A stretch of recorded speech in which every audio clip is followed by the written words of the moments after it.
Hi guys, मैं स्वाति एक बार फिर से स्वागत करती हूँ आप सबका मेरे चैनल पे।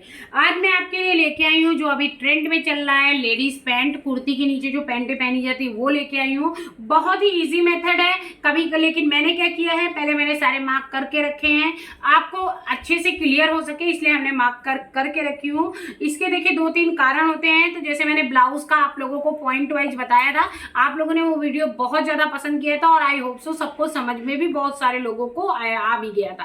तो मैंने इसीलिए इस बार भी वही पॉइंट वाइज ही मैं पैंट भी लेके आई हूँ कि जिससे आपको समझ में आ जाए। क्यों? क्योंकि आपको जब हम वीडियो बनाते हैं और उसी के साथ साथ बोलते भी हैं और कटिंग भी करते हैं तो उसमें क्या होता है कि अच्छे से क्लियर नहीं हो पाता है या आपको समझ में नहीं आ पाता है। तो आज मैं वो सभी चीजों को ये जो पैंट की आप कटिंग देख रहे हैं, मार्किंग देख रहे हैं, इसी मार्किंग में सारी चीजें क्लियर कर दूंगी।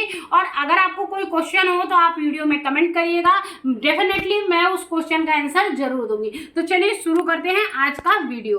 तो इसके लिए मैंने देखिए कपड़ा बिछा रखा है। सबसे पहले मैं आपको कपड़ा बिछा देने का तरीका सिखा देती हूँ। तो देखिए ये मेरा कपड़ा है, इसकी भी मुझे पैंट ही कट करनी है, पर आप लोगों को क्लियर करने के लिए मैंने मार्क लगा के आधी पैंटें कट कर दी है कि आप लोगों को अच्छे से समझा पाऊं। तो कपड़ा आपको पैंट के लिए कैसे बिछाना है कि जैसे ये कपड़ा है पूरा, तो कपड़े को हमेशा लंबाई की तरफ से डबल फोल्ड कर देना है। आप देख सकते हैं ऐसे करके आपको फोल्ड कर देना है। पहले पूरे कपड़े को डबल फोल्ड कर देना है और डबल फोल्ड करने के बाद उस कपड़े को वापस से दूसरे साइड लाना है और ला करके ऐसे करके 4 फोल्ड में कपड़े को कर देना है। आप देख सकते हैं, ये देखिए ये 1 पार्ट है, 2 पार्ट है, 3 है और 4 है। तो जब 2 डबल फोल्ड में पूरा कपड़ा आप फोल्ड कर लेंगे और उसके बाद वो कपड़ा उधर से ला करके इसी के ऊपर रख देंगे तो आपका कपड़ा 4 फोल्ड में हो जाएगा। इसके साथ साथ मैं एक चीज और बता देती हूँ, जो ये कन्नी वाला पार्ट होता है इसको कन्नी कहते हैं, आप क्या क्या कहते हैं आप जरूर बताइएगा। तो जहां से ये कपड़ा जुड़ा होता है, जो किनारी होती है कपड़े की, ये किनारी हमेशा उस साइड होनी चाहिए जिस साइड आप खड़े होते हैं। जिधर से हम पैंट को कट कर रहे हैं उस साइड होनी चाहिए जिस साइड आप खड़े हो, ठीक है। और पैंट को कट करने के लिए हमेशा पैंट के जिधर ये चारों पार्ट खुले होंगे उधर से ही हम पैंट को कट करेंगे। ये पहला पॉइंट हो गया, हमारा कपड़ा बिछाने का तरीका हो गया। कपड़े को कैसे बिछाना है पैंट के लिए वो सबसे जरूरी पार्ट था, ये मैंने आपको एकदम क्लियर इस पॉइंट। सेकेंड पॉइंट में मैं आपको बता देती हूँ कि जो कपड़ा का जिधर से हमारे कपड़े के 4 पार्ट खुले रहते हैं उधर से पहले आपको पूरे कपड़े को फुट्टे की मदद से सीधा कर लेना है। अगर आपका कपड़ा टेढ़ा है तो इधर से सीधा कर लेना है। सीधा करने के बाद उसको हमको जो वेस्ट कपड़ा है उसको कट कर देना है, ठीक है। कट करने के बाद क्या करना है कि कपड़े के जो लास्ट का पॉइंट होगा यहाँ से हमको मेजर करना है 2 इंच का। ये 2 इंच की फोल्डिंग रखनी है, इसलिए हमने यहाँ पे 2 इंच पे निशान लगाएंगे और स्केल से इसको पूरा हम सीधा करेंगे, ठीक है। ये देखिए ये 2 इंच पे हमने ये निशान लगाया है और इसको स्केल से सीधा कर लेंगे। जितना आपका कपड़ा है पूरा लंबाई में पूरा हम सीधा कर लेंगे। उसके बाद जब हम यहाँ से फिर फीता रखेंगे, एकदम किनारी से नहीं रखना, इस जगह से नहीं रखना। ये तो फोल्डिंग का पार्ट हो गया, फोल्डिंग के पार्ट को हटा दिया, यहाँ से फीता रखेंगे और जितनी लंबी हमारी पैंट है उतनी दूर तक हम फीता ले जाएंगे। जैसे हमारी 38 की पैंट है तो ये मैंने 38 तक लाया और यहाँ पे हम एक मार्क कर देंगे, इस जगह पे हम एक मार्किंग कर देंगे। ये हमारा 38 आएगा, यहाँ पे हम यहाँ पे मार्क कर देंगे, थोड़ी दूर पे यहाँ पे 38 पे कर देंगे, सब जगह पे मार्क कर देंगे और एक सीधी लाइन खींच देंगे, ठीक है। अब आपको क्लियर हो गया। तो ये 38 पे निशान लगा करके पूरी एक सीधी लाइन बना लेंगे। उसके बाद 38 पे जब हमारा निशान लग जाएगा तो जैसे हमने नीचे किया था वैसे ही सेम ऊपर करेंगे, 2 इंच का निशान लगाएंगे और यहाँ पे मार्क करेंगे और इसको भी सीधा कर लेंगे। तो ये जो हमारा ये एक्स्ट्रा 2 इंच का है ये इसमें हमारी पड़ेगी लास्टिक और जो ऐसे करके यहाँ पे फोल्ड हो जाएगी। आई होप सो आपको दोनों पॉइंट एकदम क्लियर हो गए।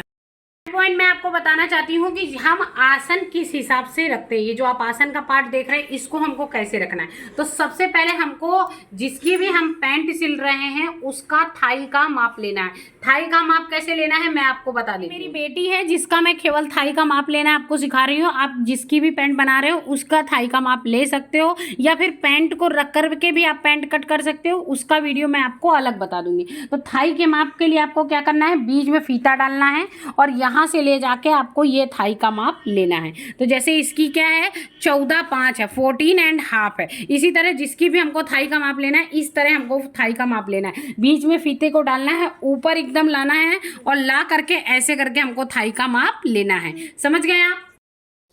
तो आपको मैंने थाई का माप लेना बता दिया, कैसे आपको थाई का माप लेना है। फिर अभी हमने हमारा जो ये जिसका ये पैंट है उसका कितना थाई है, उसका 22 इंच का थाई है, ठीक है।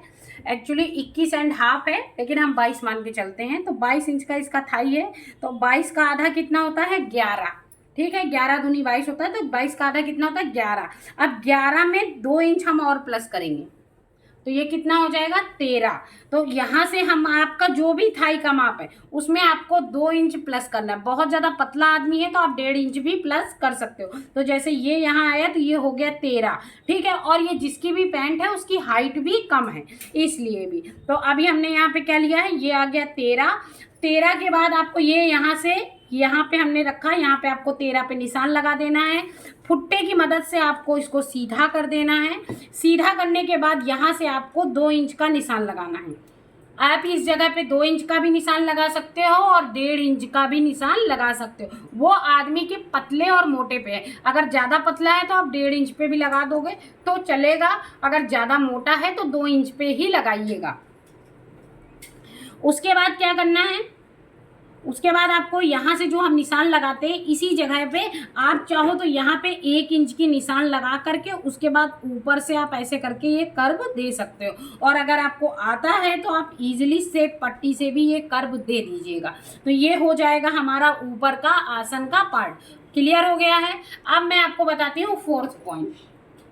4th पॉइंट तो आपको ऑलरेडी पता ही है, थाई का माप हमने जो लिया वैसे ही थाई का माप लेना है और इसके थोड़ा नीचे आकर के आपको थाई का निशान लगाना है। तो जैसे हमने बताया हमारी 22 इंच की थाई है, 21.5 है, लेकिन हमने 22 इंच मान के चला है। तो 22 इंच की थाई है तो हम यहाँ पे निशान कितना लगाएंगे, 24 इंच पे, 12 दूनी 24 इंच पे। इससे क्यों, क्योंकि आधा इंच इधर भी सिलाई में जाएगा, आधा इंच इधर सिलाई में जाएगा, तो ये क्या हो जाएगा 12 दूनी 24। एग्जैक्ट 24 पे लगाएंगे तो ये क्या होगा, दोनों साइड से आधा आधा इंच सिल जाएगा, तो 1 इंच इधर कम हो जाएगा और दोनों इधर भी आधा आधा इंच सिल जाएगा तो 1 इंच इधर कम हो जाएगा। तो टोटली आगे के पल्ले में हमको 22 इंच की थाई मिल जाएगी।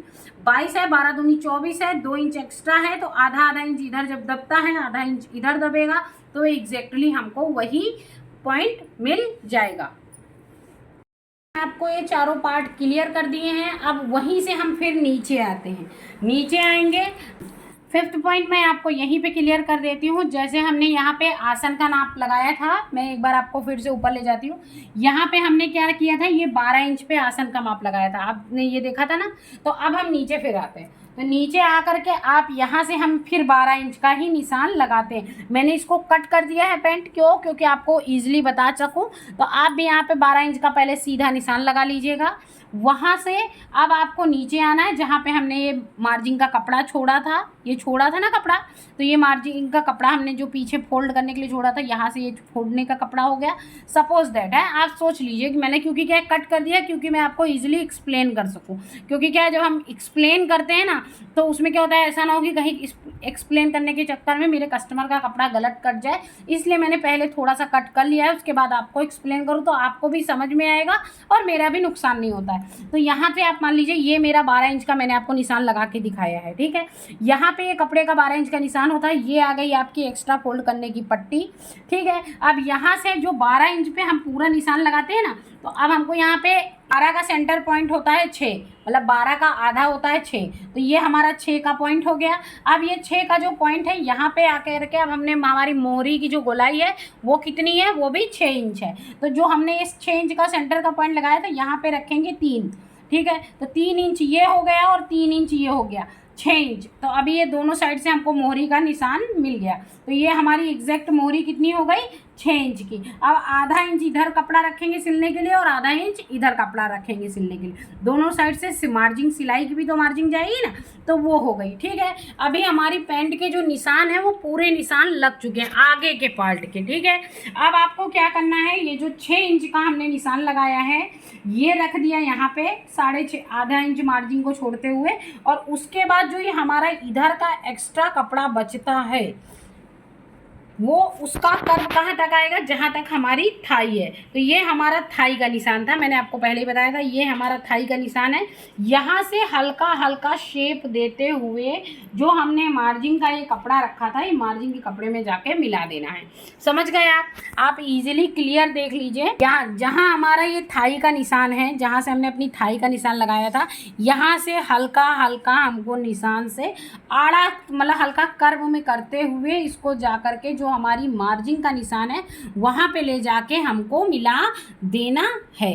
तो ये अब हमने मिला दिया, ठीक है। अब कट करने में सबसे पहले चारों पार्ट में, मतलब आप समझ लीजिए पीछे का भी पार्ट आगे का भी पार्ट, सारे पार्टों में सबसे पहले आपको कट करना है ये साइड का चारों पार्ट। सारा कपड़ा आपको ये चारों पार्ट से निकाल देना है। तो ये एक आपको आड़ा निशान मिल जाएगा, ऐसा थोड़ा तिरछे में कटिंग हो गई, जैसे और पट्टी है ना, ऐसे ही ये हल्की तिरछे में कटिंग हो गई है। और ये जो पार्ट मैंने आपको कट करके बताया है ना, ये कटिंग आप प्लाजो में भी ज़रूर करिए, पैंट में भी ज़रूर करिए। क्यों? क्योंकि जैसे आपने देखा होगा बहुत सारे लोग प्लाजो पहनते हैं या पैंट पहनते हैं, तो उनकी पैंट ना बीच से जो आगे का जो बीच का साइड होता है वहाँ से अंदर से जैसे घुसी घुसी सी होती है, हल्का से जैसे खिंचाव महसूस करते हैं, पैंट अच्छे से फिनिशिंग नहीं आती है। तो वो फिनिशिंग इसीलिए नहीं आती क्योंकि साइड में जो कर्व दिया जाता है वो कर्व नहीं होता है। और बहुत सारे लोग नहीं, सभी जानते होंगे जहाँ पे कर्व में कपड़ा कटा होता है वहाँ पर कपड़ा एडजस्टेबल होता है, मतलब थोड़ा सा बढ़ता है, चाहे वो कॉटन का हो चाहे कोई भी मटेरियल हो। जहाँ जैसे और पट्टी नहीं बढ़ती है वैसे ही वो कपड़ा बढ़ता है। तो क्या होता है कि वो फिनिशिंग बहुत अच्छी देता है, शेपिंग बहुत ज़्यादा अच्छी देता है, ठीक है। पांचों पार्ट अच्छे से समझ में आ गए होंगे। साइड की कटिंग कर्व में देनी है और बीच की जो हमारा किनारे की जो मोहरी होती है उसको हमको कैसे निकालना है। तो ये आपको एकदम परफेक्ट पता चल गया होगा। अगर नहीं पता चला है तो मुझे ज़रूर बताइएगा, मैं वापस से फिर आपको एक वीडियो में ज़रूर समझा दूँगी। अब हमें क्या करना है, जो हमने यहाँ पे आसन का ये 2 इंच बढ़ा के निशान लगाया था, इस निशान से ये सेप पट्टी आती है, ये आप ले लीजिए, बहुत ज़्यादा महंगी नहीं आती है अगर आप प्रोफेशनल काम करना चाहते हैं तो। और अगर नहीं है, आपको कभी कभार ही सिलनी पड़ती है, तो यहाँ से आप हल्का हल्का शेपिंग में आप सेप लगाइए और ये भी आप ले जाके मिला दीजिए कहाँ, जहाँ हमारी मार्जिन का निशान है। जो हमने आधी इंच की ये मार्जिन छोड़ी है ना, ये आधे इंच की मार्जिन वाले निशान में ले जाके करके मिला दीजिए। तो आप देख सकते हैं, ये देखिए ये हमारा पूरा सेप में कटा हुआ है, ये मैंने पूरा ले जा करके मार्जिन में मिला दिया है। अब आपको केवल कटिंग करनी है। पूरी मार्जिन से आगे वाली जो हमारी पैंट है, ये पूरी पैंट की हमने कटिंग कर ली है। पीछे के पार्ट में आपको कुछ भी नहीं करना है, ये हमारा 7वां एंड लास्ट पॉइंट है। पीछे के पार्ट में आपको कुछ भी नहीं करना है, सारे मतलब आगे उसी कपड़े में हमने इस कपड़े को खोल दिया है। क्यों? क्योंकि 4 पार्ट में कपड़ा था, तो ऊपर के 2 ही पार्टों को आपको लेना है और उनकी आपको कटिंग कर देनी है। फिर पूरे कपड़े को आपको खोल देना है। 2-2 इंच का सब जगह मार्जिन देते हुए खाली नीचे साइड जब आएंगे तो आप 1.5 इंच की मार्जिन कर देंगे। बाकी सब जगह आपको 2-2 इंच की मार्जिन देनी है। मैं आपको दिखा देती हूँ, ये देखिए, ये 2 इंच की मार्जिन देते हुए और जहाँ पे ये वाला निशान होता है यहाँ पर भी 2 इंच आप बढ़ा करके यहाँ पे एक निशान लगा दीजिए। यहाँ पे भी आप 2 इंच के 2 इंच में ये निशान यहाँ लगा दीजिए। उसके बाद जो ये 2-2 इंच का आपने मार्जिन दिया ना, यहाँ से ही इसको यहाँ पे मिला दीजिए। जैसे हमने यहाँ पे इसको ऐसे करके मिलाया था, वैसे ही जब हम यहाँ पे 2 इंच बढ़ा के काटते हैं ना, तो ये जो ऊपर की पट्टी होती है, इसी पट्टी से आपको इसमें जाके मिला देना है। फिर इधर भी आपको 2-2 इंच की ही मार्जिन देनी है और आप देख लीजिए नीचे तक। और जैसे जैसे आप नीचे आएंगे वैसे वैसे आप इसको 1.5 इंच का कर दीजिएगा। ये देखिए यहाँ पे ये 1.5 इंच की है। क्यों? क्योंकि नीचे की जो राउंडिंग होती है ना, उसमें बहुत एक्स्ट्रा कपड़ा होता है तो बॉटम बढ़ जाता है। तो बढ़ने से अच्छा है कि आप इसको 1.5 इंच का कर दीजिए। और इसमें मेन सबसे इम्पॉर्टेंट पॉइंट है जो मैं आपको बता देती हूँ, कमर से ये पूरा एकदम सीधा जाता है, यहाँ से एकदम बराबर होता है। खाली इस जगह पे आपको ये जो कमर वाला पार्ट होता है, यहाँ से आप 1.5 इंच की ऊंचाई लगा सकती हैं या 2 इंच की ऊंचाई लगा सकती हैं। तो यहाँ से ये 2 इंच की, मैंने 2.5, लोग 3 की लगाते हैं अधिकतर, लेकिन 2.5 तक इनफ होता है। क्यों? क्योंकि पीछे के पार्ट में बहुत ज़्यादा कपड़ा हो जाता है तो वो शेपिंग अच्छी नहीं आती मेरे हिसाब से। तो यहाँ से आप 2.5 इंच का थोड़ा सा उठा करके कपड़ा आप इसको कट कर दीजिए, जैसे हमने इसके निशान लगाया हुआ है। आप देख सकते हैं, ये देखिए ये पट्टी रखी है और यहाँ से ये यहाँ से बराबर होना चाहिए। क्यों? क्योंकि यहाँ पे दोनों पार्ट मिलने हैं। और ये 2.5 2.5 इंच पे आप इसको सीधा ऊपर कर दीजिए और ये आपको एक्स्ट्रा ऊंचा पट्टी मिल जाएगा। उसके बाद आप इसकी कटिंग कर दीजिए और कटिंग करने के बाद आपकी परफेक्ट पैंट रेडी हो जाएगी। मैंने पूरी कोशिश की है कि सभी छोटे छोटे पॉइंट को आपको अच्छे से एक्सप्लेन किया हो, आपको अच्छे से समझ में आ गया हो। अगर कोई पॉइंट आपको समझ में नहीं आया है उसके लिए आप स्पेशली मुझे कमेंट कर दीजिएगा, तो दोबारा मैं कभी भी कटिंग करूँगी तो वो पॉइंट ज़रूर एक्सप्लेन कर दूँगी। गाइज ये मेरे दोनों पार्ट्स कट चुके हैं। ये आगे का फ्रंट पार्ट है, यहाँ से सिलाई लग जाएगी और सिलाई लगने के बाद ये हमारा फ्रंट पार्ट हो जाएगा। ये बैक का पार्ट है। बैक का पार्ट इतना 3 इंच हम उठा के इसलिए भी कट करते हैं, ये मैं बताना उस समय भूल गई।